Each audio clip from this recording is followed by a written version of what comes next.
எங்களை அதிகமாக நேசிக்கிறேங்க நல்ல தாப்பனே. இந்த அருமையான காலை வேலைக்காக நன்றியோடு உம்மை துதிக்கிறோம், உம்மை ஸ்தோத்திரிக்கிறோம். இந்த காலை நேரத்துல கூட சுவாமி பெண்களாய் நாங்கள் ஒன்று கூடி உடைய பாத்திரம் அமர்ந்து உடைய வசனங்களை தியானிக்கபடி வந்திருக்கிற எங்களை நீர் ஆசீர்வதியும். தாப்பனே, உடைய வசனங்கள் ஜீவனுள்ள வார்த்தைகள் சுவாமி. அது எங்களுக்கு உயிர்ப்பிக்கிறதாயும் எங்களை வழி நடத்துகிறதாயும் எங்களை காத்துக் கொள்கிறதாயும் இருக்கிறபடினால் நாங்கள் நன்றியோடு உம்மை துதிக்கிறோம், உம்மை ஸ்தோத்திரிக்கிறோம். இந்த நேரத்திலும் எந்த தடையின்றி ஆண்டவரே எங்களுக்கு இந்த வசனங்களை தியானிக்கும்படியான கிருபைகளை தாரோம். நாங்க எடுத்துக்கொள்ளுகிற இந்த பிரயாசங்களை நீர் ஆசீர்வதியும். ஆவியானவர் எங்களுக்கு கற்றுத்தாரோம் சுவாமி. ஆண்டவரே, நாங்க அதை அபியாசிக்கிறதுக்கு எங்களுக்கு சந்தர்ப்பங்களை கட்டளையிடும். வாழ்க்கையில நாங்கள் உமக்கு பிரியமாய் வாழ்ந்து விட எங்களுக்கு நீர் உதவி செய்யும். எங்களை நீர் ஆசீர்வதியும். உம்மால் என்று எங்களால் ஒன்றும் செய்ய முடியாது என்பதை அறிந்து எங்களை தாழ்த்துக்கிறோம். நீர் பொறுப்பேற்றுக் கொள்ளும்படி நடத்தும். நேசிக்கிற இயேசு கிறிஸ்து மூலமாய் வேண்டிக் கொள்கிறோம் பிதாவே. ஆமென், ஆமென்.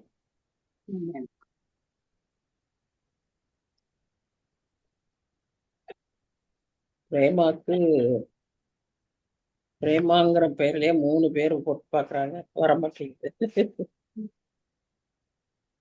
அவங்களுக்கு இந்த ப்ராப்ளம் இருக்குங்க ஆண்டி. இல்ல, அவங்க பழைய இதுலயே ஜாயின் பண்றாங்கன்னு நினைக்கிறேன். அவங்கள அந்த புது லிங்க் பார்த்து இது பண்ண சொல்லுங்க. இல்ல, அதுலதான் அவங்க பண்றாங்கன்னு சொல்றாங்க ஆண்டி. அதுலதான் நான் டச் பண்றேன். ஆனா ஏன் இப்படி வருது? ஒவ்வொரு நாளும் புதுசு வருது அப்படிங்கறத தெரிய மாட்டேங்குது. ஆமா, அந்த குரூப்ல இருக்கிறத பார்த்து அத டச் பண்ணி பண்ண சொல்லுங்க. போன் பண்ணி சொல்லுங்க. சரி, ஒரு தடவை சொல்லுங்க. ஏன்னா பாவம் அதுலயே ட்ரை பண்ணிட்டு இருக்காங்க, அது வர மாட்டேங்குது. சரிங்க.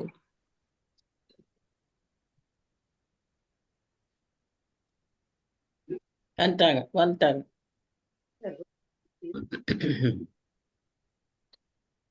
சரி, கடந்த வாரம் நாம 1 கொரிந்தியர் 3ஆம் அதிகாரத்தில் சில வசனங்களை பார்த்து கொண்டிருந்தோம். அதுல முக்கியமாக ஊழியத்தை பற்றியும், ஊழியம்னா எப்படி இருக்கணும், நம்முடைய ஊழியத்தை எப்படி ஆண்டவர் எதிர்பார்க்கிறார், அவர் எப்படி அதை நிதானிக்கிறார் என்று சொல்லி நாம் பார்த்தோம். ஏன்னா எல்லாவற்றையும் நியாய தீர்ப்பில் கொண்டு வருகிற நம் ஆண்டவர் நம்முடைய ஊழியத்தையும் அவர் சோதிக்கிறவராய் இருக்கிறார் என்று சொல்லி நாம் பார்த்தோம். அவ்விதமாக நம்ம பார்க்கும்போது கடந்த வாரத்துல அதை குறித்து சில வசனங்களை நாம் தியானித்தோம். நாம் தொடர்ந்து அந்த வசனங்களை இந்த வாரத்திலும் நாம் தியானிப்போம்.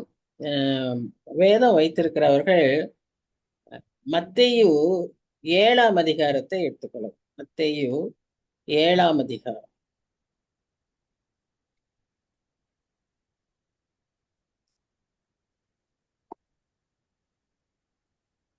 எடுத்துக்கிட்டீங்களா? அதுல ஆமா, மத்தேயு 7ஆம் அதிகாரம். அதுல பாத்தீங்கன்னா ஊழியத்தை பற்றி அதுல நம்ம சில வசனங்களை பார்ப்போம். கர்த்தர் நம்ம இடத்துல எப்படி அந்த ஊழியத்தை எதிர்பார்க்கிறார், நாம் எப்படி அந்த ஊழியத்தை செய்கிறோம், ஆனா கர்த்தர் நம்ம இடத்துல என்ன எதிர்பார்க்கிறார் என்று சொல்லி நாம் அந்த 7ஆம் அதிகாரத்துல வாசிக்கிறோம். நான் சொல்றேன்.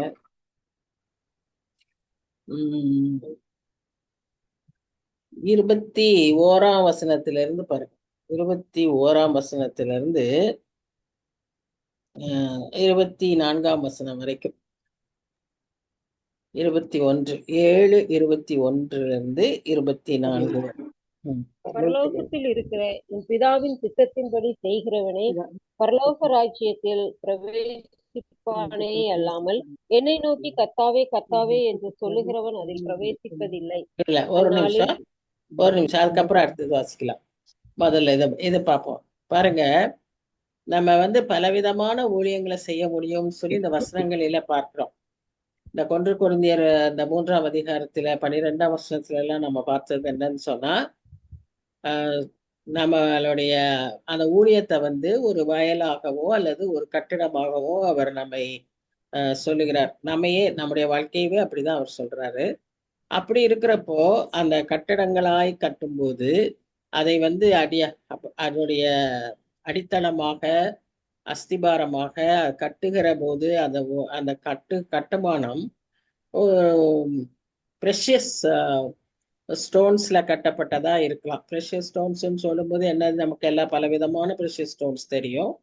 அதுல முக்கியமா அடிப்படையா நம்ம பார்க்கறது ஆம், தங்கம் இல்ல தங்கம், வெள்ளி, இன்னும் மற்ற மற்ற டைமண்ட் இந்த மாதிரி எல்லாம் இதேதான் பொதுவா கட்டடத்துக்கு கட்டுவோம். மற்ற கட்டுமான பொருட்களை எல்லாம் நாம என்ன செய்வோம்னா அது வந்து ஒரு பிரயோஜனமான ஒரு கட்டுமான பொருட்களாய் காணப்படாது. உதாரணமா இப்போ ஒரு பெரிய மாளிகை வந்து ஒரு வைக்கோல்ல கட்டுனா அது எப்படி இருக்கும்? பெரிய மாளிகை கட்டணும்னா நம்ம எவ்வளவு ஸ்ட்ராங்கா நாம இன்னைக்கு பாக்குறோம். அந்த கம்பியெல்லாம் எவ்வளவு ஸ்ட்ராங்கா இருக்கணும், சிமெண்ட் எவ்வளவு ஸ்ட்ராங்கா இருக்கணும், எல்லாமே எவ்வளவு ஸ்ட்ராங்கா இருக்கணும்னு சொல்லி நம்ம பாக்குறோம். அப்ப அப்படிப்பட்ட சூழ்நிலையில நாம் வந்து ஒரு வைக்கோல்ல கட்டினோம்னா எப்படி இருக்கும் அந்த பில்டிங்? அது வந்து ஒரு ப்ரெஷஸா அது ஒரு பெரிய விஷயமாவே இருக்காது இல்லையா? இப்ப அது போலதான் நம்முடைய ஊழியம் வந்து கட்டும்போது நம்ம வந்து அதை கட்ட வேண்டுங்கிற விதத்துல கட்டணும். ரெண்டாவது அது நம்முடைய கட்டுறவங்களுடைய விருப்பத்துக்கு ஏற்ற மாதிரி கட்டணும் இல்லையா? இப்ப என்ஜினியர் கட்டுறாருன்னா அவர் தன்னுடைய இஷ்டத்துக்கு கட்டிட்டாருன்னு வைங்களேன், நீங்க அதை ஒத்துக்குவீங்களா? இப்ப நீங்க உங்களோட வீடு எப்படி இருக்கணும், அந்த பேட்டர்ன் எப்படி இருக்கணும், அதுல எந்த விதமாய் எந்த பக்கம் உங்க ஜன்னல் இருக்கணும், இதெல்லாம் நீங்க சொல்லியிருப்பீங்க. அது போல நாம் கட்டுகிற ராஜ்யம் தேவ ராஜ்யம். அப்ப அவருக்கு ஏற்ற மாதிரி நாம் அந்த பில்டிங்கை கட்டணும். நம்முடைய இஷ்டத்துக்கு நம்ம கட்டினோமானால் அது அவருக்கு பிரியம் இருக்காது. ஒரு பெரிய ஊழியக்காரமா அவங்க வந்து எப்பவுமே ஊழியம் செய்கிறவங்க, நேரம் ஜெபிக்கிறவங்க. அவங்க வந்து அவங்களுக்கு ஒரு ஒரு அவங்க மரித்து போன மாதிரி அவங்களுக்கு ஒரு சொப்பனம். அப்போ ஆண்டவர் முன்னால போய் நிக்கிறாங்க. அப்ப அவர் சொல்றாரு, நம்ம அது ஞாபகத்துல வச்சுக்கணும். அது இதுலயே நமக்கு ஞாபகப்படுத்தினாங்க.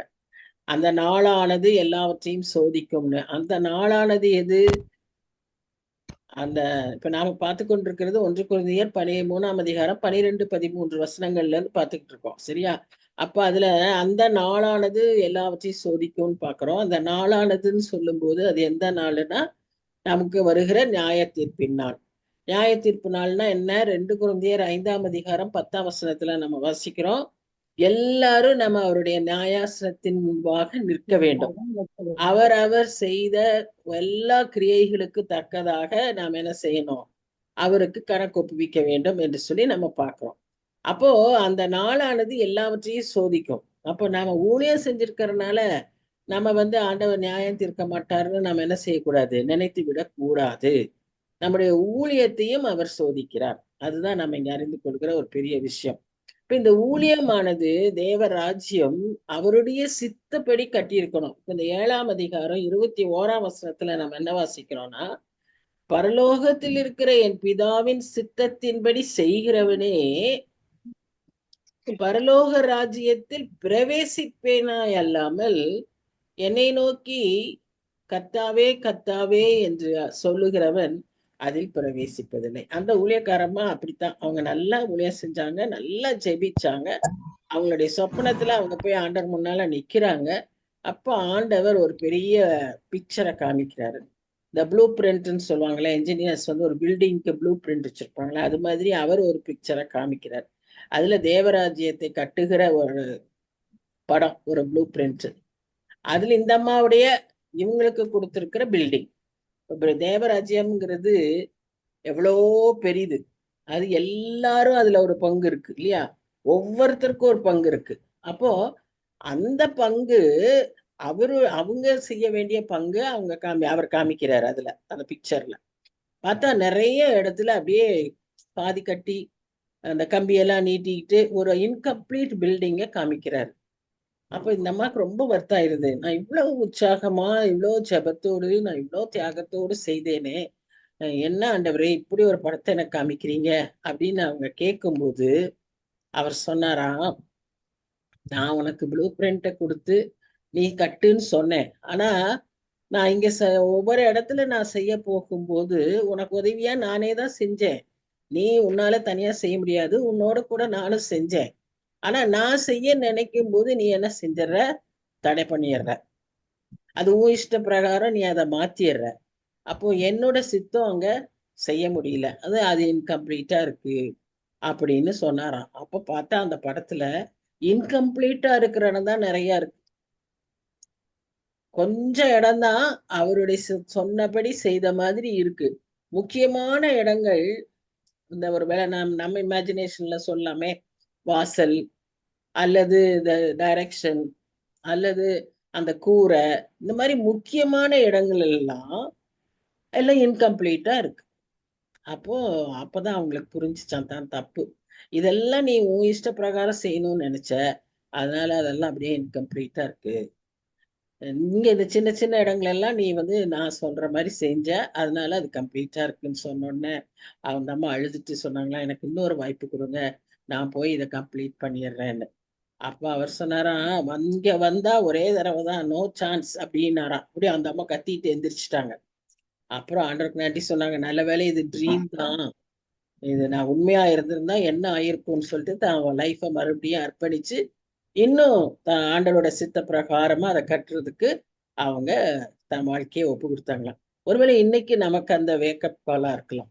ஆண்டவர் இன்னைக்கு நமக்கு அதான் சொல்றாரு, நீங்களா செய்கிற ஊழியம் அல்ல, என் சித்தப்படி செய்கிறவனுடைய அதுதான் பரலோகத்திலே நீ பிரவேசிக்கிறக்கே அதுதான் என்ட்ரி டிக்கெட்டா. அப்ப பாருங்க, இன்னைக்கு ஒவ்வொரு இடத்துக்கு போகிறதுக்கு பாஸ்போர்ட்டு, விசா, ஒவ்வொன்றுக்கும் நம்ம எவ்வளவு ப்ரிப்பரேஷனோட எவ்வளவு டாக்குமெண்ட்ஸோட போக வேண்டியிருக்கு. இப்ப பரலோகத்துக்கு போகணும்னா இந்த மாதிரி அவர் சித்தத்தை செஞ்சிருந்தாதான் நாம என்ன செய்ய முடியும், உள்ளேயே பிரவேசிக்க முடியும். இல்லைன்னா உன்னை நான் அறியேன் என்று அவர் சொல்வார், அதுல பிரவேசிக்கிறது இல்லைன்னு. அடுத்தது பாருங்க, அடுத்த வசனம் 22ஆம் வசனம். அந்நாளில் அநேகர் என்னை நோக்கி, கர்த்தாவே கர்த்தாவே, உமது நாமத்தினாலே தீர்க்க தரிசனம் உரைத்தோம் அல்லவா, உமது நாமத்தினாலே சாட்சிகளை துரைத்தனும் அல்லவா, உமது நாமத்தினாலே அநேக அற்புதங்களை செய்தோம் அல்லவா என்பார்கள்.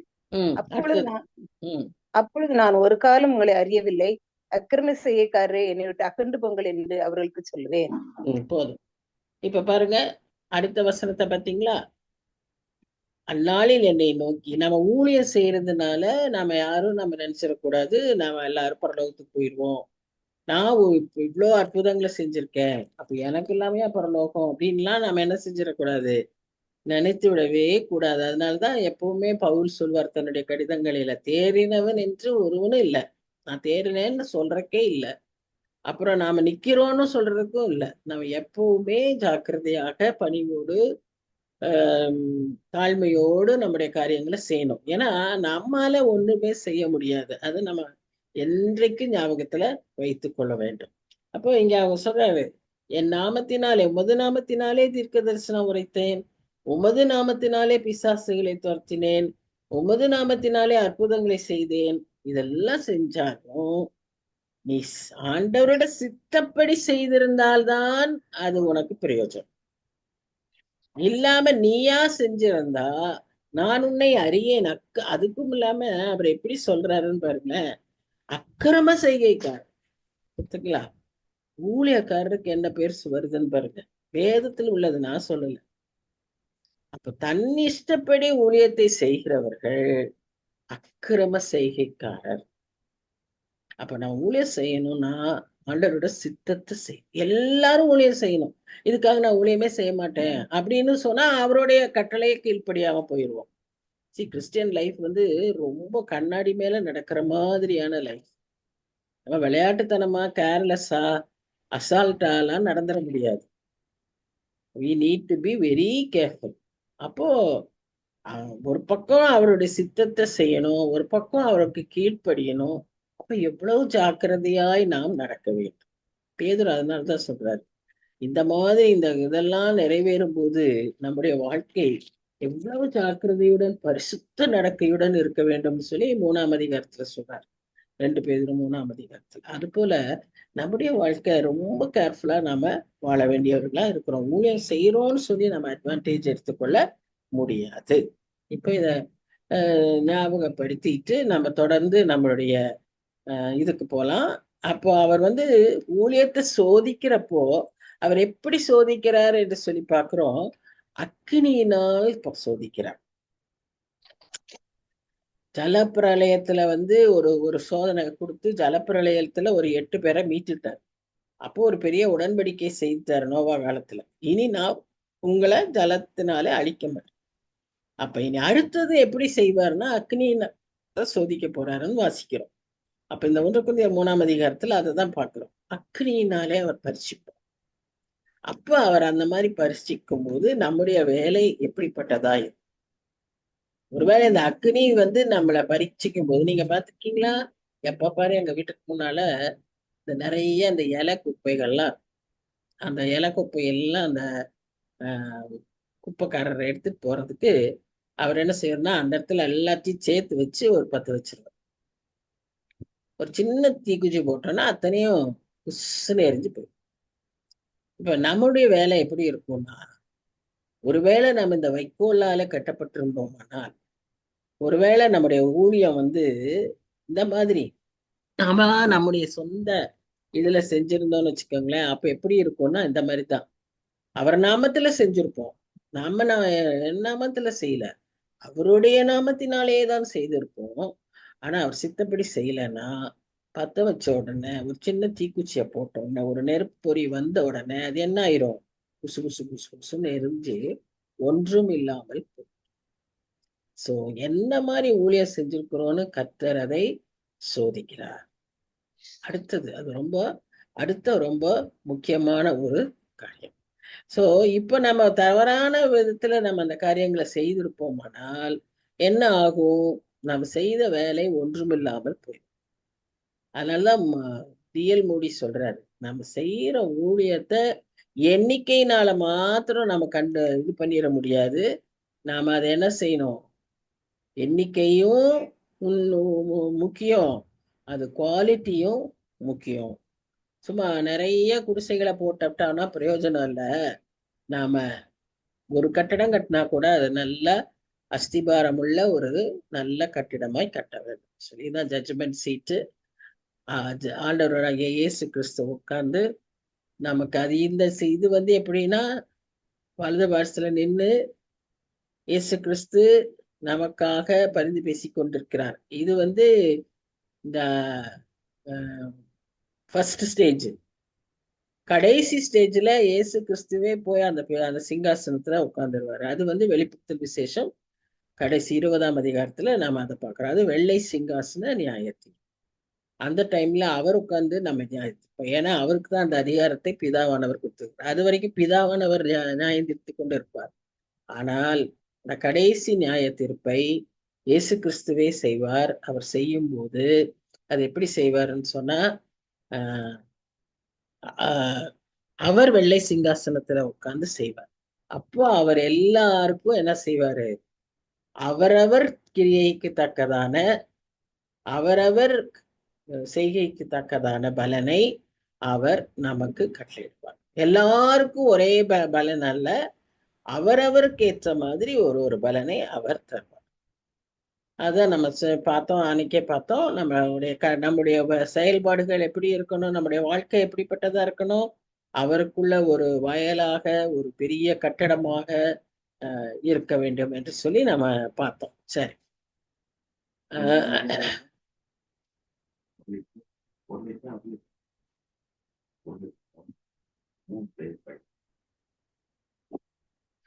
அப்புறம் இந்த வசனங்கள்லாம் கொஞ்சம் அந்த நியாய தீர்ப்பை குறித்து இருக்கு. நாம சும்மா அதை ஒரு தடவை பார்த்துக்குவோமே. நீங்க வரிசையா ஒருத்தர் ஒன்று வாசிச்சீங்கன்னா நம்ம அதுக்கு நல்லா இருக்கும். எக்லிசியாஸ்டஸ் சொன்னா பிரசங்கி 12ஆம் அதிகாரம் 14ஆம் வசனம். யாராவது வாசிங்க.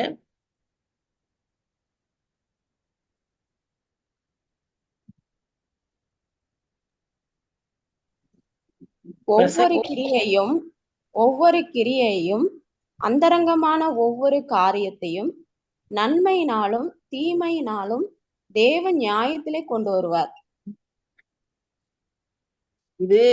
இதெல்லாம் நமக்கு ஒரு ஞாபகத்துக்கு வர வேண்டிய ஒரு வசனங்கள். நமக்கு இதெல்லாம் தெரியும், ஏற்கனவே இதுல எழுதியிருக்கு, நிறைய தடவை வாசிச்சிருக்கோம். இப்ப இந்த லைட்ல, இப்ப இந்த சோதனையில ஆண்டவர் நம்ம எல்லாம் அக்னியினாலே சோதிப்பாருங்கிற அந்த எண்ணத்தோடு நாம இந்த வசனத்தை பார்க்கலாம்.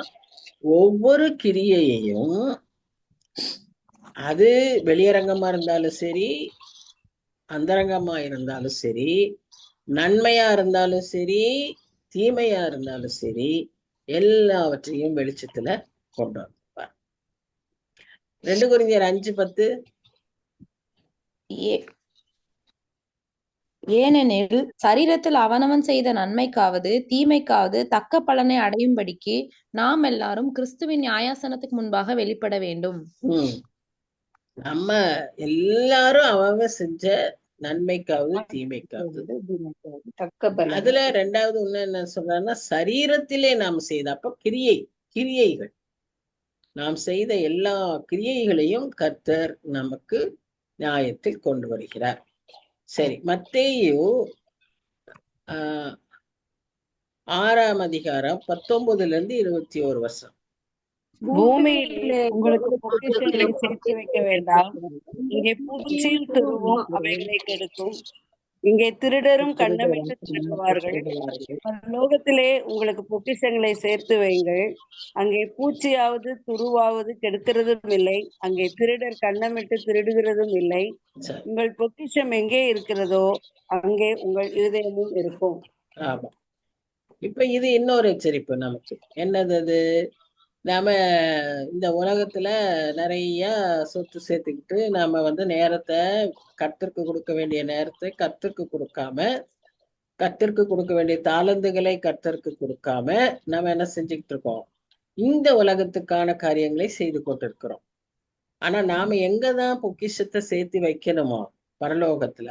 இப்ப பரலோகத்துல பேங்க் அக்கௌண்ட் இருக்கா?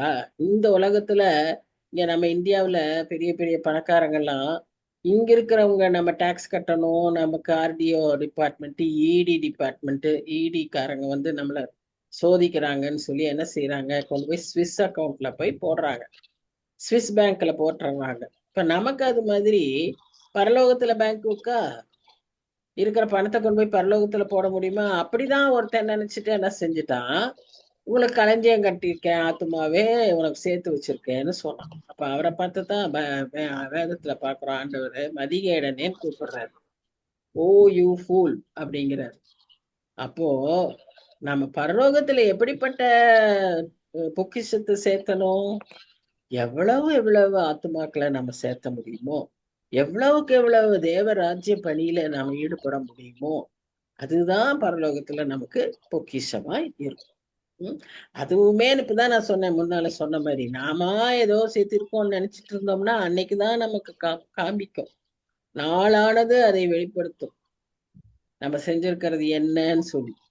இப்போ பிரசங்கியில வாசிச்சோம்ல, நன்மையோ தீமையோ எல்லாவற்றையும் அவர் அன்னைக்கு என்ன செய்வாரு?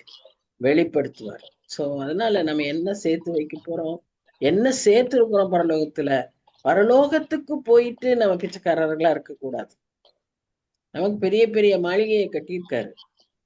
இப்ப நாம அங்க போயிட்டு நம்மகிட்ட ஒரு சொத்தும் இல்ல, இங்க நமக்கு சொத்து வேணும், நமக்கு ஒரு பிரஸ்டீஜ் வேணும், ஒரு ஸ்டேட்டஸ் வேணும், ஒரு சொந்த வீடு கூட இல்லையா அப்படின்னு நினைப்பாங்கன்னு சொல்லி நாம இங்க வீடு கட்டுறோம். அப்புறம் இவ்வளவுதானா அப்படின்னு மாளிகைக்கு மேல மாளிகை கட்டுறோம், ஒரு காருக்கு மேல 4 காரை வாங்குறோம். இதெல்லாம் இந்த உலகத்துல செய்யறோம். ஆனா பரலோகத்துல போயிட்டு நம்ம பிச்சைக்காரரா இருந்தா எப்படி? யோசிச்சு பார்ப்போம். அதனால இன்னைக்கு காலையில நமக்கு என்ன வார்த்தை வருதுன்னா, பரலோக ராஜ்யத்துல உங்க பொக்கிஷங்களை சேர்த்து வை. இப்ப வெளிப்படுத்தல் விசேஷம் 22ஆம் அதிகாரம் 12-13 வசனங்கள். இதோ சீக்கிரமே வருகிறேன்.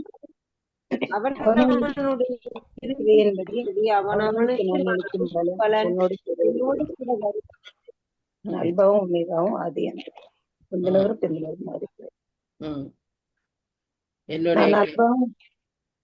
அதாவது உங்களுடைய கிரியைக்கு தக்கதான பலன் என்னோட கூட வருது. அதனால அவர் யாருங்கிறாரு?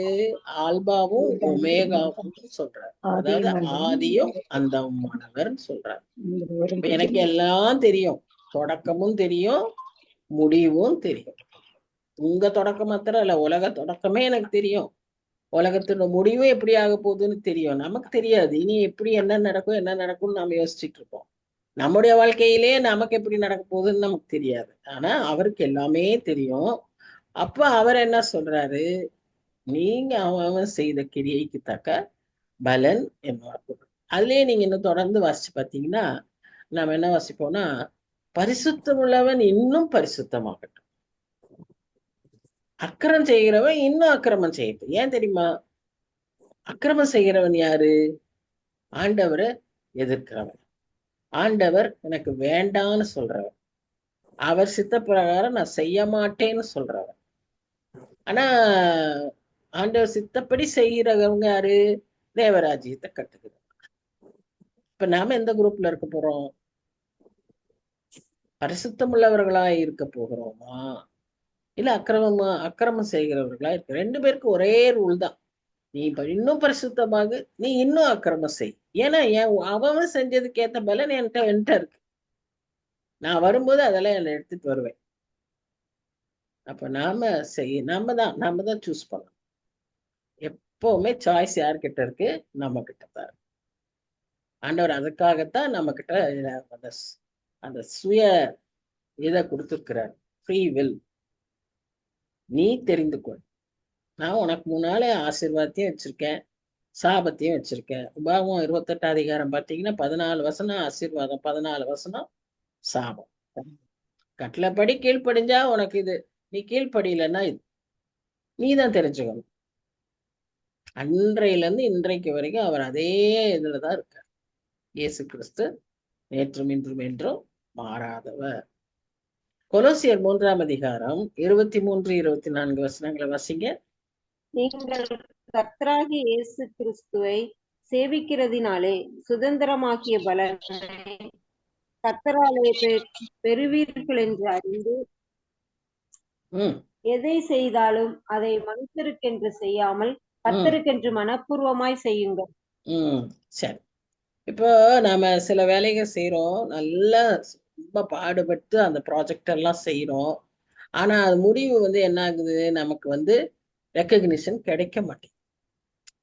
நாம செஞ்சதுக்கு அதற்கான மதிப்பு நமக்கு கிடைக்க மாட்டேங்குது, நமக்கான ரெக்கக்னிஷன் கிடைக்க மாட்டேங்குது. அப்ப நமக்கு எப்படி இருக்கும்? ரொம்ப சோர்வாயிரும். நாம இனி செய்யவே வேண்டாம் அப்படின்லாம் யோசிப்போம். ஆனா கர்த்தர் என்ன சொல்றாரு, நீ எதை செய்தாலும் அதை மனுஷருக்குன்னு செய்யாத. ஏன்னா மனுஷரால அவ்வளவுதான், அவங்க உனக்கு ரெக்கக்னிஷன் கொடுக்க மாட்டாங்க, அவங்களுக்கு முடியாது, அவங்களுக்கு தெரியாது. ஆனா நான் இருக்கேன், நான் உனக்கு எல்லாத்துக்கும் கொடுப்பேன்.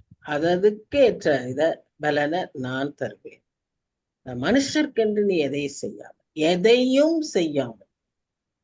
நம்ம இன்னொரு இடத்துல பாக்குறோம், புசித்தாலும் உடுத்தாலும் எல்லாமே கர்த்தருக்காக செய்யணும். அப்ப எதை செய்தாலும் அதை கர்த்தருக்காய் நம்ம செய்யும் போது அது பரிசுத்தமாக்கப்படும். நிறைய பேர் இந்த சாப்பாடு சாப்பிடலாமா, இது சரியா அது சரியா, நம்ம ஸ்தோத்திரத்தோட செய்யும் போது எல்லாமே நன்மையாயிரும் இல்லையா?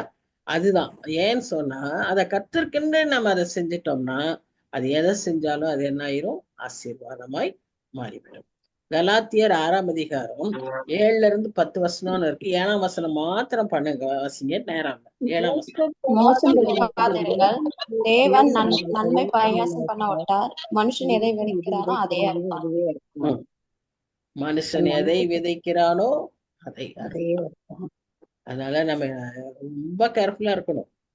நமக்கு திருவள்ளுவர் சொல்லியிருக்கிறார், எல்லாரும் திருவள்ளுவர் ரொம்ப பேசுறாங்க, நாமளும் கொஞ்சம் பேசுவோம். முற்பகல் செய்யின் பிற்பகல் அதனுடைய விளைவை நாம சந்தித்தே ஆக வேண்டும் இல்லையா? இன்னும் உலகத்துல பழமொழி இருக்குல்ல, கேடு நினைக்கிறவன் என்ன கேட்டினால் அழிவான், கேடு செய்கிறவன் கேட்டினால் அழிவான். அதனால பைபிள் அதே தான் சொல்லு, நீ என்ன விதைக்கிறியோ அதை நீ கட்டாயம் அறுத்துத்தான் ஆகணும். நீ நன்மையை விதைத்தால் நன்மையை மேய்ந்து கொள், உனக்கு அதுக்குரிய விளைவு தருவார்.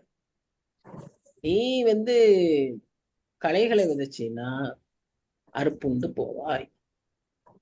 எல்லாம் நம்ம ஞாபகத்துல வச்சுக்கணும். சோ நம்முடைய செயல்பாட்டுல அநேக சமயம் நம்முடைய செயல்களை விட நம்முடைய நோக்கங்கள் மிக மிக முக்கியமானவை. நம்முடைய நோக்கம் சரியானதா இருந்தா தான் நம்முடைய செயல்பாடும் சரியா. அப்போ நம்முடைய நோக்கத்துக்கு கர்த்தர் நோக்கத்தையே சோதிக்கிறவர் என்பதை நாம் அறிந்து கொள்ள வேண்டும். நிறைய நாம உலகத்துல இருக்க மக்கள் எப்படி பார்ப்பாங்க? செயல்பாட பார்ப்பாங்க. ரொம்ப சிறப்பா இருக்கு அப்படின்னு நம்ம செயல்பாட்டை பார்ப்பாங்க. ஆனா நோக்கம் எப்படி இருந்துச்சுன்னு நமக்கு ரிசீவருக்கு தெரியாது, ஆனா ஆண்டவருக்கு தெரியும். இப்போ ஒரு கேக்கே செய்யறோம்னு வச்சுக்கோங்களேன். அந்த கேக்கு செய்யும் போது அதுல வேண்டிய இன்கிரீடியன்ஸோட வேற என்னென்னமோ கலந்து இப்படி வேண்டாம் அப்படி வேண்டாம், நல்ல பெஸ்ட் கொடுக்க வேண்டாம் அப்படின்லாம் யோசிச்சு செய்ய முடியும். ஒருத்தர் கேக் செய்யறப்போ அப்படியெல்லாம் கூட செய்ய முடியும். அவங்க கோபத்தை எல்லாம் கூட அதுல காட்ட முடியும். ஆனா கேக் வாங்குறவங்களுக்கு அது தெரியாது. நல்ல கேக் கொடுத்துருக்காங்கன்னு சந்தோஷப்படுவாங்க. ஆனா கேக்கு செய்யும் போது நீ எப்படி செஞ்சேன்னு ஆண்டவருக்கு தெரியும். நம்ம எங்க இருந்தாலும் ஆண்டவர் நம்மை பார்த்து கொண்டிருக்கிறார்.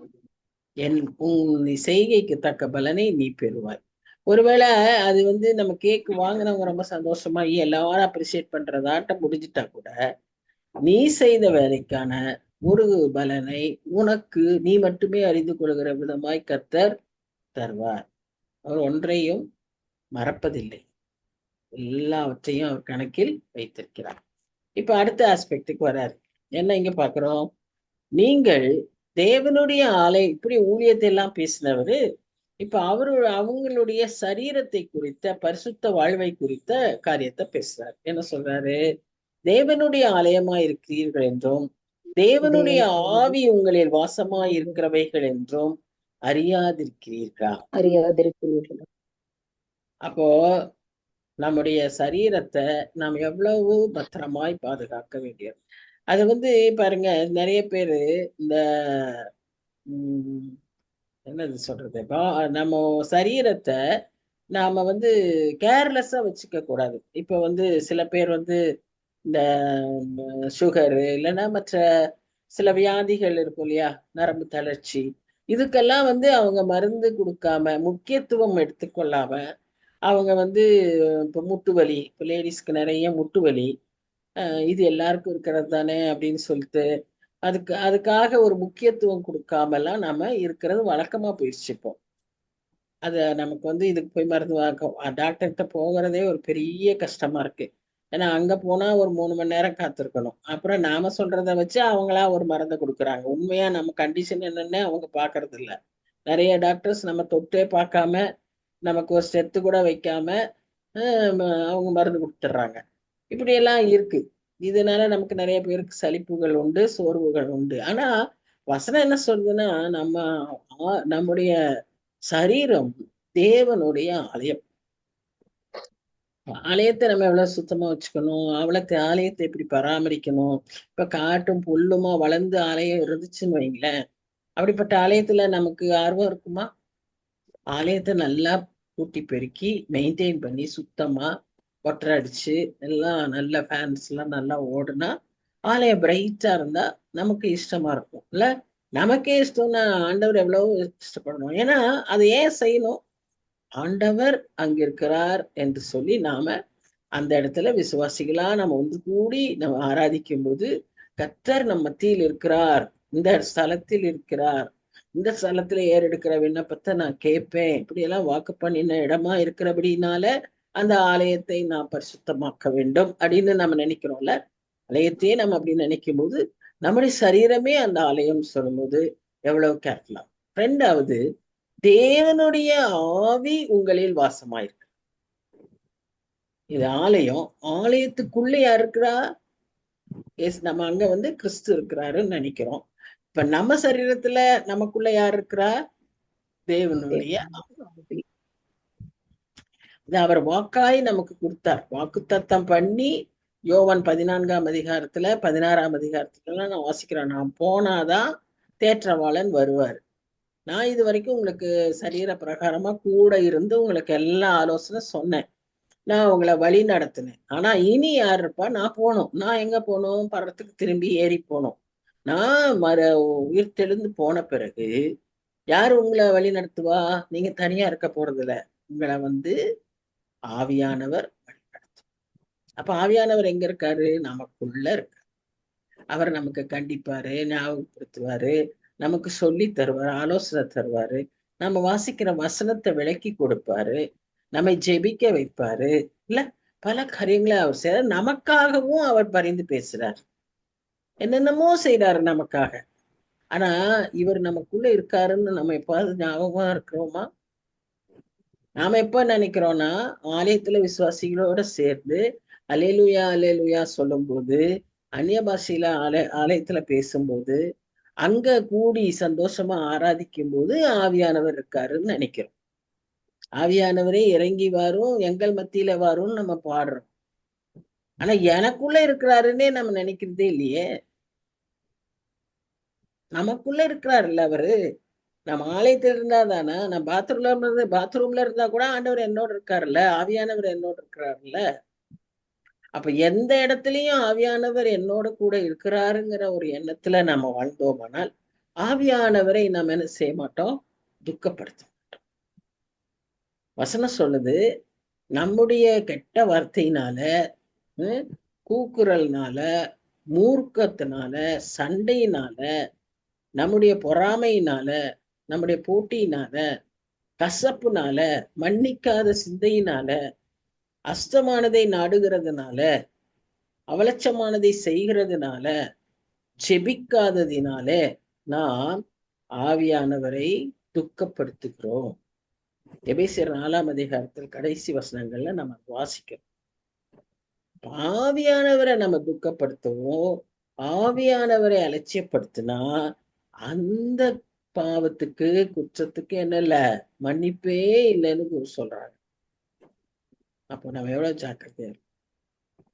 நமக்குள்ள ஆவியானவர் இருக்காரு, நம்ம ஒவ்வொருவரும் ரட்சிக்கப்பட்டிருக்கோம் நம்ம நிச்சயமா இருந்தா நமக்குள்ள ஆவியானவர் அந்த நாளிலே தானே அவர் நமக்குள் அச்சாரமாய் அருளப்பட்டிருக்கிறார். அச்சாரம்னா என்ன? கேரண்டி. நம்மை அவர் முத்தரிச்சிடுறாரு. எதுக்கு? அவரு இயேசு கிறிஸ்துவினுடைய பிள்ளைகளாகும்படி, பிதாவின் சுதந்திரத்தை பெற்றுக்கொள்ளும்படி. இவ்வளவு காரியம் நடந்திருக்கு. இதையெல்லாம் நம்ம அலட்சியப்படுத்த முடியாது. இதெல்லாம் பெரிய விஷயங்கள், ஆவிக்குரிய பெரிய விஷயங்கள்.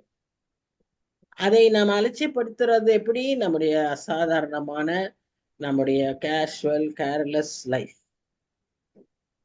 அதான் நான் சொன்னேன், கிறிஸ்தவ வாழ்க்கை ஒரு கண்ணாடி மேல் நடக்கிற வாழ்க்கை. ஜாக்கிரதையோடு அதை செய்யலாம்.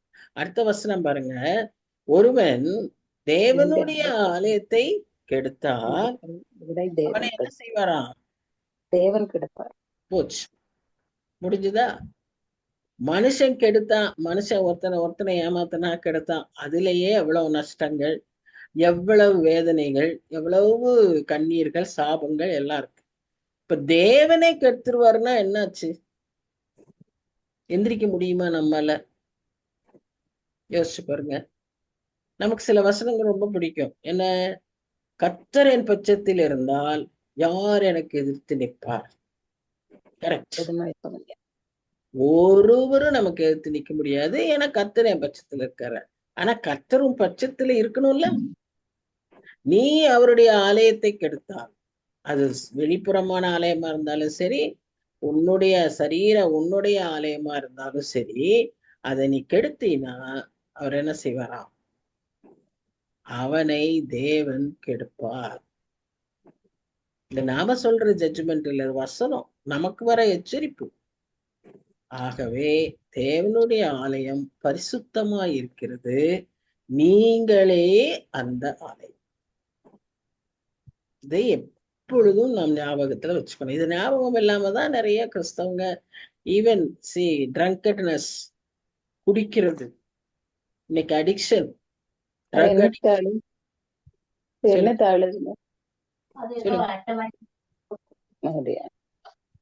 சோ இன்னைக்கு போதைப் பொருள்ல வாலிப பிள்ளைகள் தங்க சரீரத்தை கெடுத்துக்கிறாங்க. குடிபோதையில வாலிபர்னே சொல்ல முடியாது, எல்லாரும் இன்னைக்கு உலகத்துல பற்பல நிலைகள்ல எந்த வயசுலயும் எல்லா பாவமும் நடந்துட்டு தான் இருக்கு. அது தவிர மற்ற அசுத்தமான இம்மாரல் பிஹேவியர்ஸ் இதுவும் இருக்கு. சோ அது இந்த எல்லாம் ஏன் இப்படி நடக்குதுன்னா, நம்ம மனசுல நம்ம கிட்ட என்ன இல்லை, கர்த்தர் என் சரீரத்தில் இருக்கிறார், என்னோடு கூட இருக்கிறார், அவருடைய ஆவி என்னிடத்தில் இருக்கிறது, அவர் என்னை பார்த்து கொண்டிருக்கிறார். இப்போ யோசேப்பு பாருங்க, யோசேப்புக்கு வந்த சோதனையை பாருங்க.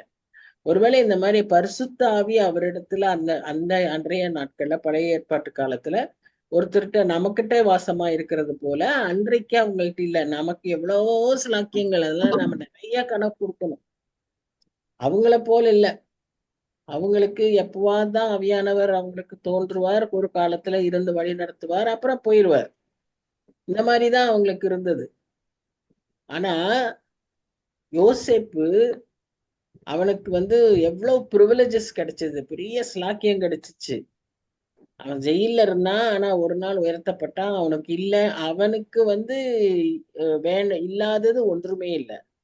அவன் கைய தூக்குனா எல்லாரும் கை தூக்கணும், கைய இறக்குனா எல்லாரும் கைய இறக்கணும். வசனம் அப்படியே இருக்கு, வசனமே இருக்கு. சோ அந்த அளவுக்கு பவர் இருந்த அந்த மனுஷனை நித்தமும் ஒருத்தி சோதனைக்கு அழைத்து கொண்டே இருந்தார், நித்தமும். ஆனா ஒருவரும் இல்லாத சமயத்துலதான் செய்வா. அப்படியே சொல்லுவா, யாரும் இல்ல, யாரும் பார்க்கல. அப்ப அவனுக்கு எவ்வளவு பெரிய சோதனை. அவன் ஒரு வாலிபன், 30 வயசு வாலிபன். அப்ப அவனுக்கு என்ன மனசுல இருந்தா, நமக்கு ஆவியானவர் உள்ள இருக்காருன்னு சொல்றோம். அவனுக்கு தேவன் என்னை பார்ப்பார், இவ்வளவு செய்த என் தேவனுக்கு விரோதமாய் நான் பாவம் செய்வது எப்படி? See, that is the fear of the Lord. That is the love of the Lord. என் ஆண்டவர் எனக்கு இவ்வளவு செஞ்சிருக்காரு, நான் அவருக்கு விரோதமா பாவம் எப்படி செய்ய? ஏன் தெரியுமா நமக்கு அந்த சிந்தனையே வர மாட்டேங்குது? அவங்களுக்கு வரலன்னா அவனுக்கு வந்தது, அவனுக்கு வராட்டினாலும் இந்த சிம்சோன்லாம் இருந்தான் பத்தியா, சிம்சோன்லாம் அபிஷேகம் பண்ணப்பட்டவன், அவனுக்கு வரல. அவன் எப்படின்னா அவன் கேர்லெஸ் ஆயிட்டான்.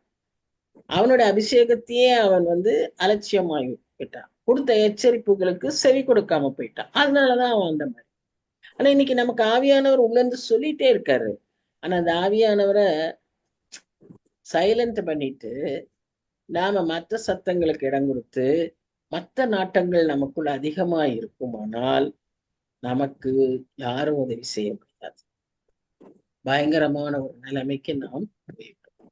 இன்னைக்கு நிறைய காரியங்களை கேட்கிறோமே, காரணம் என்னன்னா இதுதான், இதேதான். பெரிய பெரிய ஊழியக்காரங்க பண காரியங்கள்ல, பண விஷயங்கள்ல மாட்டிக்கிறாங்க. பெரிய பெரிய ஊழியக்காரங்க தவறான இந்த இம்மாரல் பிஹேவியர்ஸ்ல மாட்டிக்கிறாங்கன்னா, இந்த ஆண்டவருடைய சத்தத்தை கேட்காம அமுத்தி வச்சுட்டு மற்ற சத்தங்கள், ஒருவேளை அது செல்ஃப் குளோரியா இருக்கலாம், நம்மளோட சக்சஸா இருக்கலாம், நம்முடைய திறமையா இருக்கலாம், சம்டைம்ஸ் நம்ம பேஷனாவே இருக்கலாம். எல்லாமே எதுவா இருந்தாலும் ஆண்டவரோட சித்த. அதனாலதான் அவர் சொல்றாரு, என்னுடைய சித்தம் இல்லாம நீங்க எத்தனை பெரிய மாளிகை கட்டினாலும் அது என்னுடைய நெருப்புல புஷ்ன்னு தான் போகும். We have to be very, very, very careful. அதுதான் இங்க அவர் சொல்றாரு. நாம we are part of God's step. அதற்கு தகுதியானவர்களாய் நாம் வாழ அழைக்கப்படும். நாம கர்த்தரை அதை அந்த விதமா ஆவியானவரை துக்கப்படுத்தோமானால் அதற்கான பலனை நாம் சந்திக்க வேண்டிதான். இதனாலதான் வெளிப்படுத்த விசேஷம் 3ஆம் அதிகாரத்துல 20ஆம் வசனத்துல நம்ம பார்க்கணும்.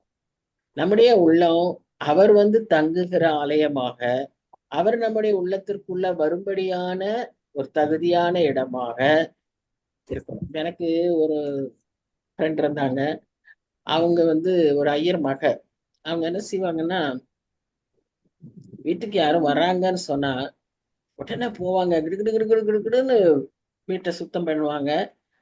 நிறைய இந்த காரியங்கள், ஏதாவது வெளியே ஸ்கேட்டர்டா இருக்கிற திங்ஸ் எல்லாம் ஓரளவு அடுக்கி வச்சு அதை இடத்துல வச்சிருவாங்க. மற்றதெல்லாம் என்ன பண்ணுவாங்கன்னா கட்டில் தள்ளிடுவாங்க. சோ வெளியே தெரியாது, சுத்தமா இருக்கும். இப்ப நம்மளுடைய உள்ளத்துல எப்படி இருக்கும்? ஆண்டவர் தரனா அவருக்கு ஆதியும் தெரியும், அந்தமும் தெரியும், எல்லாம் தெரியும். எக்ஸ்ரே கண்கள் அவரது, பார்க்க முடியாதது ஒன்றுமே இல்லை. அப்ப எப்படி இருக்கும் நம்ம யோசிக்கணும். So we have to be very, very, very, very careful. God stands at the door and knocks.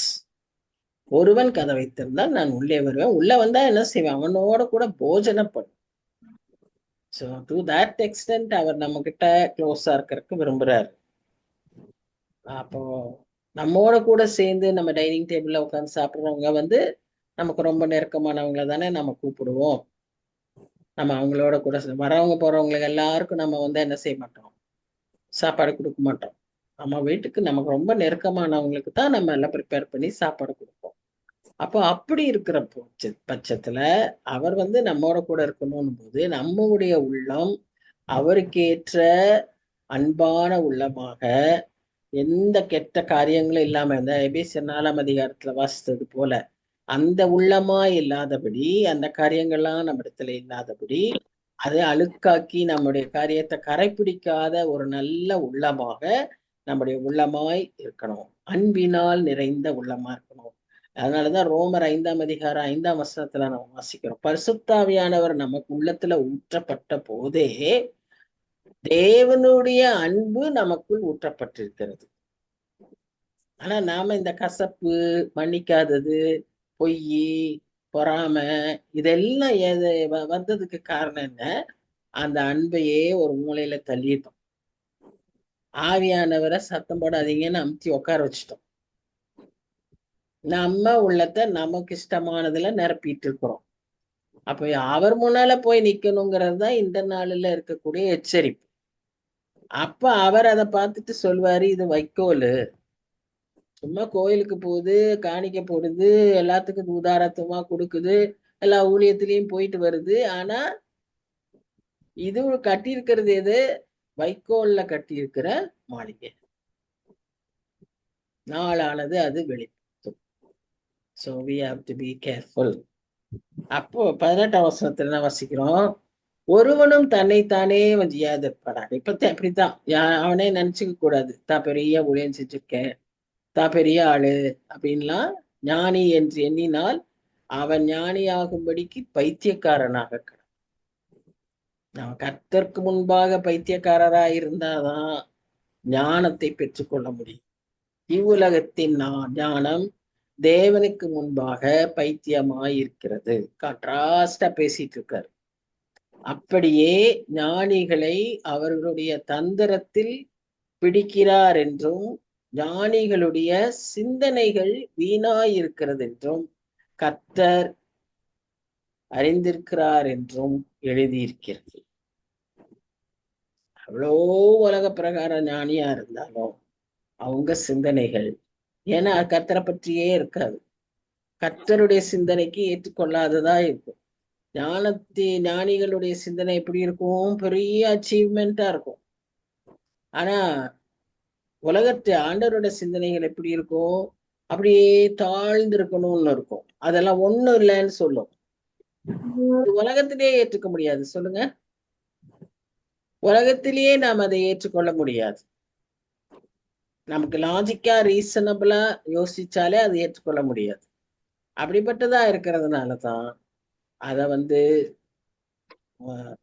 Pavul சொல்றாரு, அதெல்லாம் வீணா இருக்கிறது. அதனால அவர் சொன்னார், அதையெல்லாம் நான் நஷ்டம் என்றும் குப்பை என்றும் விட்டேன். அவரை போல படிச்சவர் யாருமே இல்லை. கமாலியலுடைய பாதத்துல உட்கார்ந்து கற்றவர். அவர் சொல்றாரு, நான் படிச்சது என்னோட செல்வம், என்னுடைய பவரு, எனக்கு எல்லாத்துக்கும் உரிமை இருந்தது, ஆனா அது எல்லாமே ஒன்றும் இல்லை அப்படின்னு அவர் சொல்றார். ஞானிகளுடைய சிந்தனை வீணானது. பாருங்க, நம்ம மூளை பற்றி கொஞ்சம் பார்க்கலாம். நம்முடைய சிந்தனைக்கு அதுக்காக சொல்றேன், எல்லாத்துக்கும் அங்க ஒரு இடம் இருக்குது நம்முடைய மூளையில. அதனாலதான் ஒரு சின்ன அந்த மூளையில டிஸ்டர்பன்ஸ்னாலும் அதுல பல பயங்கரமான விளைவுகள் நேரிடுகிறது. ஒரு சிலருக்கு, எனக்கு தெரிஞ்ச ஒரு ஸ்டாஃபுடைய ஒரு ஹஸ்பண்ட், அவங்களுக்கு இந்த மாதிரிதான் ஆப்ரேஷன் ஆச்சு. அந்த ஆப்ரேஷன் ஆனதுல இருந்து அவங்களால என்ன செய்ய முடியாது? முழுங்க முடியாது, அப்புறம் பேச முடியாது. பேசுனா ரொம்ப நிதானமா பேசுவாங்க, ஆனா நிதானமா பேசுவாங்க. அப்படின்ட்டு பேசுவாங்க. முழுகுறது முடியாது, பொறைக்கு போவே போடாது. சாடும்போது பொறையிறதுன்னு சொல்லுவாங்க இல்லையா, அந்த மாதிரி அப்படி ஆயிடவே கூடாது. ஆயிட்டா அவருக்கு உயிருக்கே ஆபத்து. இந்த படத்துல நம்ம பார்த்தோம்னா சீக்கிரட்டா இருக்கிறதுக்கு ஒரு ஏரியா இருக்கு. நம்ம எதெல்லாம் ரகசியமா செய்யணும்னு நினைக்கிறோம்ல, அதுக்குன்னு ஒரு ஏரியா இருக்கு பிரெயின்ல. அது மாதிரி ஒரு பர்டிகுலர் இடத்துல பாத்தீங்கன்னா நம்ம கன்ஸ்ட்ரக்டிவா செய்யணும், எதையும் நல்லா பாசிட்டிவா செய்யணும் அப்படிங்கிறதுக்கு ஒரு ஏரியா இருக்கு. கத்துக்கொள்ளணும் அப்படிங்கிறது என்னன்னா அக்வயர் பண்ணிக்கணும், அதுக்கு ஒரு ஏரியா இருக்கு. இது ரொம்ப ஆச்சரியமா இருக்கு. ரொம்ப ஜாக்கிரதையா இருக்கணும், அதுக்கு ஒரு ஏரியா இருக்கு. ரொம்ப வைராக்கியமா இருக்கணும், ஒரு பிரின்சிபிள்டா இருக்கணும், அதுக்கு ஒரு ஏரியா இருக்கு. அப்ப நம்ம மூளை எவ்வளவு அழகா அவர் செய்து வச்சிருக்காருன்னு பாக்குறோம். அதான் அவருடைய கர்த்தருடைய கிரியையை பார்த்து ஆச்சரியப்படும். எல்லாத்துக்கும் சின்ன சின்ன மியூசிக் டியூனுக்கு ஒரு ஏரியா இருக்கு. எல்லாராலையும் அந்த டியூனையும் ரிதமையும் பிடிக்க முடியாது. நம்ம சின்ன குழந்தைகளை இப்பவே பாக்குறோம், அதுல பாட முடியுது, சிலருக்கு அந்த தாளத்துக்கு ஏற்ற அந்த ஒரு இது செய்ய முடியுது. ஆனா நிறைய பிள்ளைங்க அது காதுல வாங்கினா கூட அதுகளுக்கு ஒரு எஃபெக்ட் இருக்காது. அது என்னன்னா அந்த அந்த ஏரியாவை அவங்க பயிற்றுவிக்கல, அல்லது அந்த ஏரியா அவங்களுக்கு அவங்களுக்கு அதை ஆக்டிவேட் பண்ணல. ஆனா இந்த குழந்தைகளுக்கு அது ஆக்டிவேட் ஆயிருக்கு. அதனாலதான் இசையெல்லாம் இவங்க நல்ல அந்த இசை சாகரீதம் பண்றவங்க எல்லாம் 7 வயசுக்குள்ளேயே, அவங்க 4 வயசுல இருந்து 7 வயசுக்குள்ள தண்ணிக்குள்ள நின்று, குளத்துல தண்ணிக்குள்ள நின்று கழுத்தளவுல தண்ணி வச்சு அந்த வோக்கல் கார்டெல்லாம் தண்ணியில இருக்கணும், அதுல நின்றுதான் அந்த சான்னு பாடுவாங்க. அந்த குழந்தைகளுக்கு பாட வைப்பாங்க. அப்ப அவங்க அந்த அப்பதான் நினைச்சுக்கிட்டு, அப்ப இந்த ஏரியாலாம் அவங்களுக்கு நல்ல ஆக்டிவேட்டடா இருக்கும். இப்ப நம்ம பார்த்தோம்ல, இந்த இளையராஜாங்கிறவர் பெரிய சிம்பனி போய் பண்ணியிருக்காருன்னு நியூஸ்ல சொன்னாங்க. அப்ப அந்த இளையராஜாக்கெல்லாம் அந்த நான் இதெல்லாம் பார்த்துட்டு இருந்ததுனால நான் நினைச்சேன், அந்த ஏரியாலாம் நல்லா டெவலப் ஆயிருக்கும்ல, மியூசிக் டியூனு அப்படின்னு யோசிச்சுக்கிட்டேன். அந்த மாதிரி ஒவ்வொன்றுக்கும் இருக்கு. இதுல ஏதோ கொஞ்சம் போட்டிருக்காங்க, இன்னும் அடுத்த பக்கம் இருக்குல்ல, அதுல என்னென்ன நல்லா இருக்குமோ தெரியல. ஸோ நம்மளுடைய இருக்கிற கம்ப்யூட்டர்ஸை விட பெரிய கம்ப்யூட்டர் நம்முடைய பிரெயின். அப்படி இருக்க வசனம் சொல்லுது, இப்படி இருக்க ஒருவனும் மனுஷரை குறித்து மேன்மை பாராட்டாதிருப்பானாக, எல்லாம் உங்களுடையதே. அதனால இன்னொருத்தனை பார்த்து நீங்க என்ன செஞ்சுட்டு இருக்காதீங்க, அப்படியே பின்னால போய் ஃபேன் ஓடிட்டு இருக்காதீங்க. Just to see one person. ஓடுறாங்க மக்கள், கூட்டம் கூட்டமா எதுக்கு ஓடுறாங்கன்னே தெரியாம போறாங்க. அவன் வணக்கம் அப்படின்னு கையை தூக்கி சொன்னா அதுக்கு ஓடுறாங்க. பவுலாகிலும் அப்பல்லோவாகிலும் கேபாவாகிலும் உலகமாகிலும் ஜீவனாகிலும் மரணமாகிலும் நிகழ்காரியங்களாகிலும் காரியங்களாகிலும் எல்லாம் உங்களுடையது. ஏன்னா நீங்கள் கிறிஸ்துவனுடையவர்கள், கிறிஸ்து தேவனுடையவர். we are, நமக்கு ஆண்டவர் எல்லாத்தையும் கொடுத்திருக்காரு. இதை விட்டுட்டு நம்ம இங்கேயும் அங்கேயும் ஓடிட்டு இவங்களை தூக்கிக்கிட்டு அவங்க முக்கியம் இவங்க முக்கியம். வசனம் என்ன சொன்னா, நீங்க எல்லாவற்றையும் சோதித்தறிந்து நலமானதை பிடித்து கொள்ள. நீங்க போய் கத்துக்கிறது தப்புன்னு நான் சொல்லல, ஆனா அவங்களே பின்னால போகிறது அது மனுஷீக, அது சரீரத்துக்குரிய ஒரு காரியம், மாம்சத்துக்குரிய காரியம். அப்படி இருக்கக்கூடாது. எதையும் நாம ஆவியில பார்த்து சோதித்தறியணும், ஆவியில அதை ஆண்டவருக்கு ஏற்றதான்னு பார்க்கணும், இது அவருடைய சித்தப்படி நடக்குதான்னு. அவன் எவ்வளவு பெரியவங்களா இருந்தாலும் சரி. அதனாலதான் அவர் சொன்னார், பவுலாகிலும் அப்பல்லோவாகிலும் கேபாவாகிலும் உலகமாகிலும். ஏன்னா அவங்களுக்கு அந்த 3 பேர் தான் ரொம்ப பெருசாயிட்டு சபையே பிரிஞ்சு இருந்துச்சு. அதனால அவர் அதை 3 பேர் சொல்றாரு. இன்னைக்கு நம்ம நாட்கள்ல நடிகர்கள்லாம் இருக்காங்க, அவங்க இவங்க கட்சிக்காரங்க ஊழியத்துல எல்லாம் இப்ப எங்க பாரு இதுதான் இருக்கு. ஆனா நாம நினைக்கிறோம்.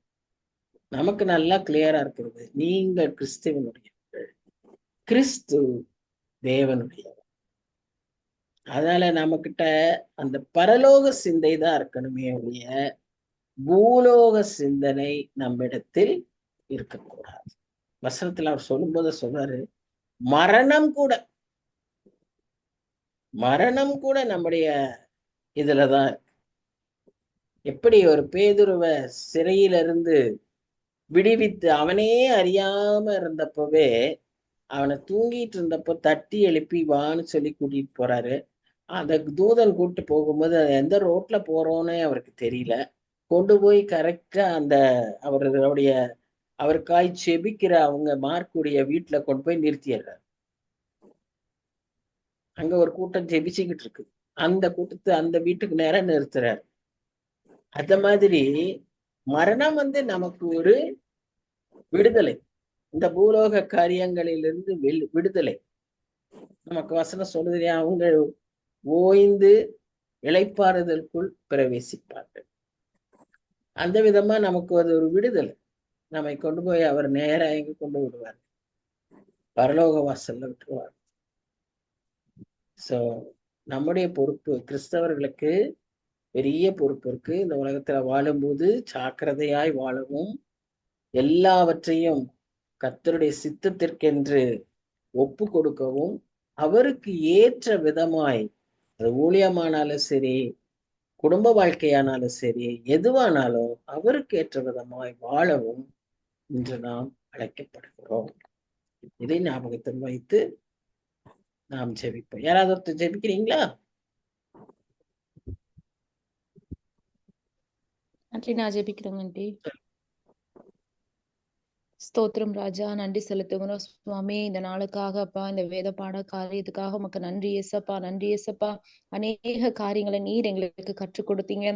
எங்க இருதயத்தை நல்ல நிலைகளா அப்பா, நிலங்களாய் நீர் மாற்றுங்க சுவாமி. ஒவ்வொரு காரியமும் எங்க நிலத்துல விழுந்து அது விதைகளாய் தகப்பன 60, 30, 100 பலன் கொடுக்கும்படியா கிருபை கொடுங்க கர்த்தர். இந்த நாள்ல எங்களை எல்லாம் கூட்டி சேர்த்த கிருபைக்காக நன்றி ஏசப்பா. உங்க கரத்துல நாங்க ஒப்பு கொடுக்கிறோம். கேட்டவைகளையும் கேட்க மறந்தவங்களையும் நீங்க எங்களுக்கு நினைப்பூட்டி எங்களுக்கு நீர் காரியங்களை வெளிப்படுத்துங்க சுவாமி. இன்னும் அநேக காரியங்களை நீங்க கற்றுக் கொடுங்க கர்த்தருடைய ஆளுகைக்கு நேரம் எங்களை ஒவ்வொருவரை ஒப்பு கொடுக்கிறோம், தாழ்த்துகிறோம். மீதியான காரியங்களை நீங்க பொறுப்படுங்க. இயேசு கிறிஸ்துவின் நாமத்து மூலமாய் கேட்கிறோம் நல்ல பிதாவே, ஆமென். ஆமென், ஆமென். Thank you ma, thank you very much for your prayer. அந்த நம்பர் யாரு? எங்க 84 ஆமாமா, நம்பர் யாருமா? ஹலோ ஹலோ, அம்மா பிரபாவா தான் என்னோடதா தான் இருக்குன்னு நினைக்கிறேங்க. ஓகே ஓகே, பிரபான்னு போட்டுருங்க பேர்ல. சரிங்கம்மா. ஜின்சா ஜின்சா ஜின்சா எப்படி இருக்கீங்கப்பா? ஜின்சா, ஹலோ ஜின்சா. சரி சரி சரி, அவங்க வரல, வெளியே வரல, விட்டுரு. ம், சரி சரிங்கம்மா, வந்ததுக்கு நன்றி. எல்லாரும் தொடர்ந்து வாங்க. Continue to come Thank you, and aunty. let us learn together. நம்ம எல்லாரும் சேர்ந்து படிப்போம். அதை படித்ததை வாழ்க்கையில் அபியாசிப்போம். சரியா? ஜின்சா எப்படி இருக்கீங்க? நல்லா இருக்கேன் டி. அம்மா சரி. வீட்டுலதான் இருக்கீங்களா? இங்கதான் டி இருக்கேன். ஆமா, சரி சரி சரி, இங்கதான் இருக்கேன். ஆமா டி. ஓகேம்மா. சரிங்க Thank you டி. ma, thank you. ஆ, God bless you. God சரி. bless you all. Have a good day. சரி.